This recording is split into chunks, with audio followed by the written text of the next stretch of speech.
you guys get a good night's sleep. I believe we were on chapter 4, Creeping Wisdom. So let's get into it.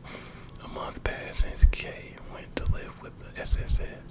One day they received a visit from the Crossbell Guardians Forces Noel Seeker, who turned to them for help with an investigation into the Moon Temple ruins situated in the Mains Mountains.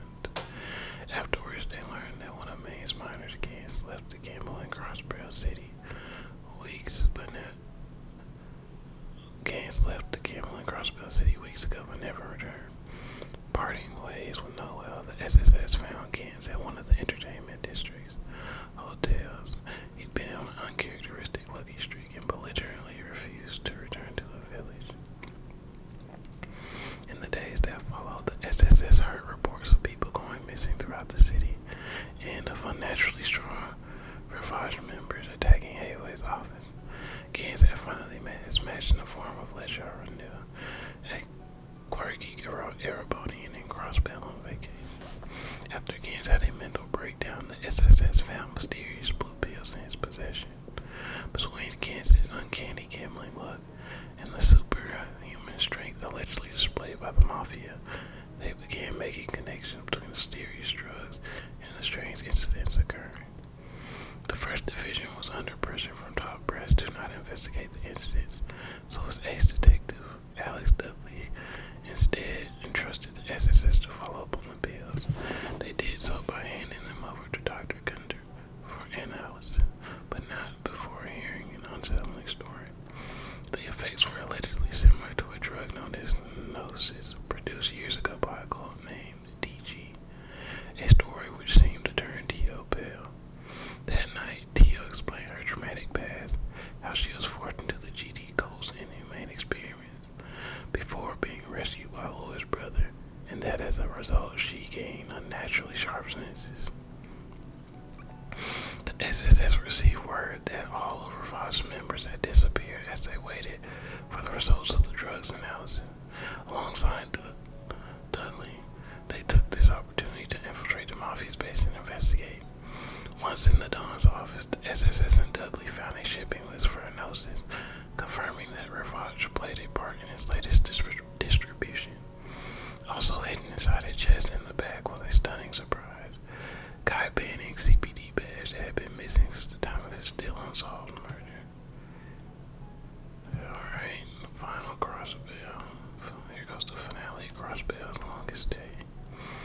Later that same day, the SSS was left in suspense as they had still yet to hear back on the analysis of the blue pills. Worse yet, they were unable to contact Dr. Gunter or anyone else at this hospital. Fearing the worst, the SSS left for St. Ursula as the sun was setting, hearing along the way that Gunter had also been Ernest Ray's physician before his sudden mental breakdown months prior. When they arrived at the hospital, they found Ravage's henchmen acting as though they were otherworldly fiends. After defeating the one standing guard, Yin arrived, willing to aid the SSS on their mission. Once in Gunter's office, they were attacked by Ernest, clearly under Gnosis' influence. After he was defeated, they began going through the documents Gunter left behind, finding evidence of DG's humane experiments, including on Reen and Tio. Also among the files was a photo of Kay slumbering inside of a mysterious cradle-like spear. Suddenly, Reen appeared and told them Kay was the key to everything happening. After returning to the city, the SSS was attacked by the CFG, who were being controlled just like the Mafia. With the help of Data and Maria Bell, the SSS and Kay took refuge in the IBC building. However, Gunter, through one of his puppets, urged him to hand Key over. The SSS resolved to take the fight to Gunter directly, left for his newly discovered hiding place, the Sun Fort ruins. There they met up with Estelle and Joshua and charged their way inside. In the fort's further steps, they found Gunter and the altar shown in the photo of Kay. Gunter further denounced the existence of ADOs and explained that DG worshipped Kay, calling her the divine child. Gunter further explained that Gnosis was a means by which to achieve true wisdom, and that AK had slumbered for 500 years. Gunter stopped at nothing to live out his delusion, turning himself into a demon by consuming the highly potent red noses. The heroes fought back, but were unable to overcome the strength Gunter's demonized form afforded.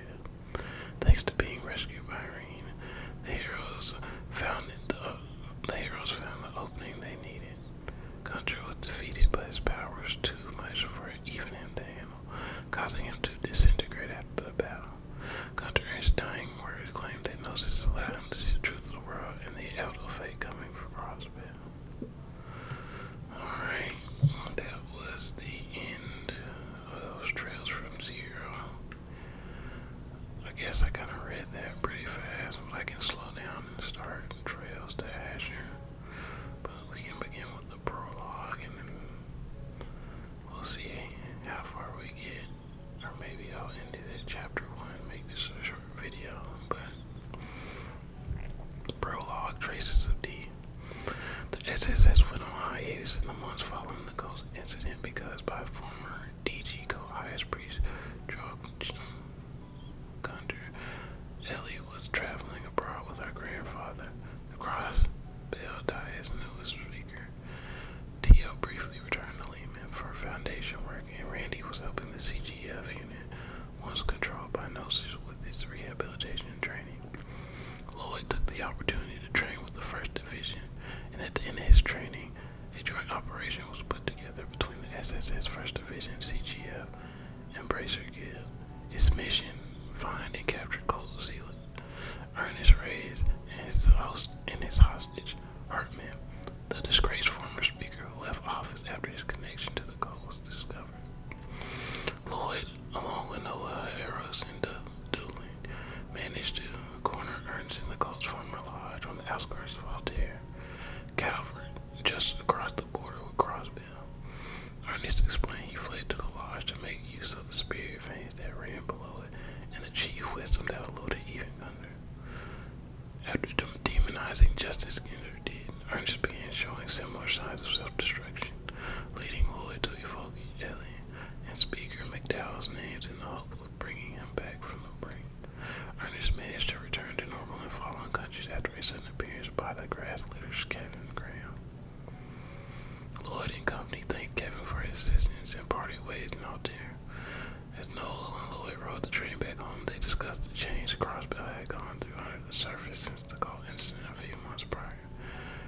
Ravage gone, control of the criminal on the road was up for grabs, and Hateway was poised to become stronger than ever.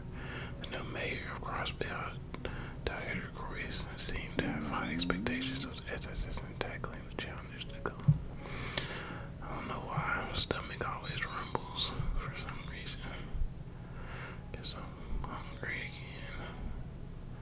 I don't know, but I'll read I'll read chapter 1, Brightest Skies and Gathering Storms, and I think I'll wrap up this video, but yeah, hope you guys are enjoying the small readings and hope they're putting you to sleep in some capacity, even if you can or can't understand.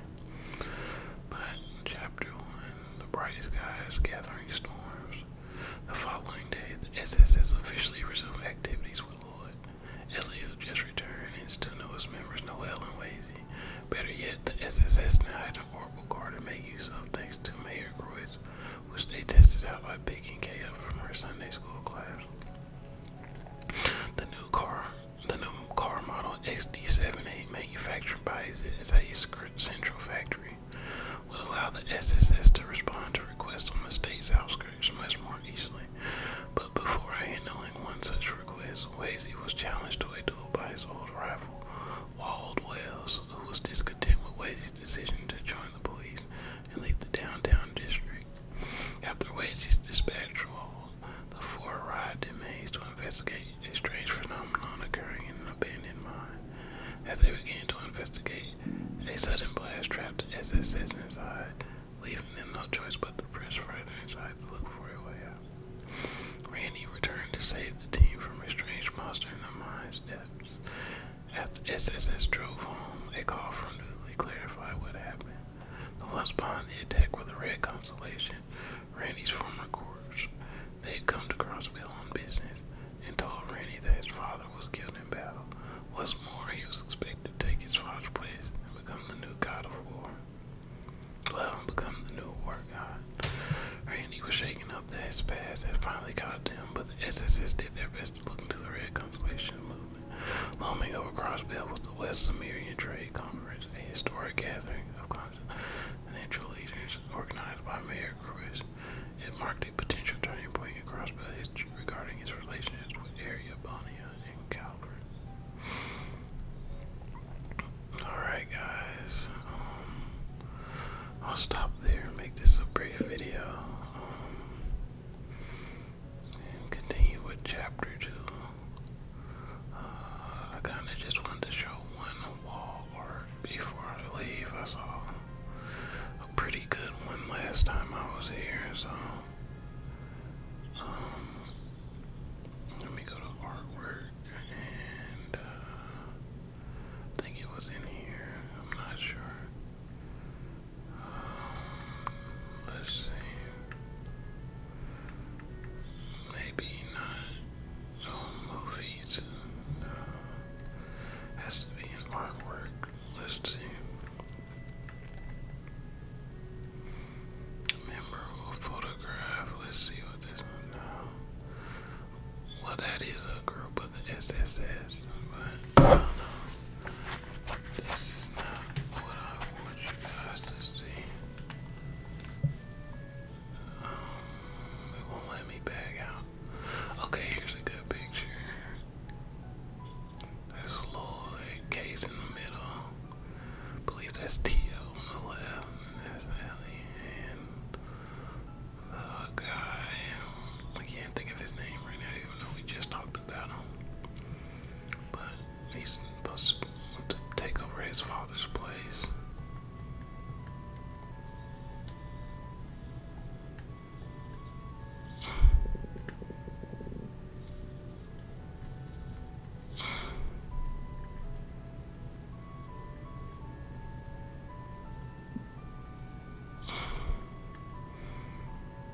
Okay, yeah, this is it. This is the SSS, guys.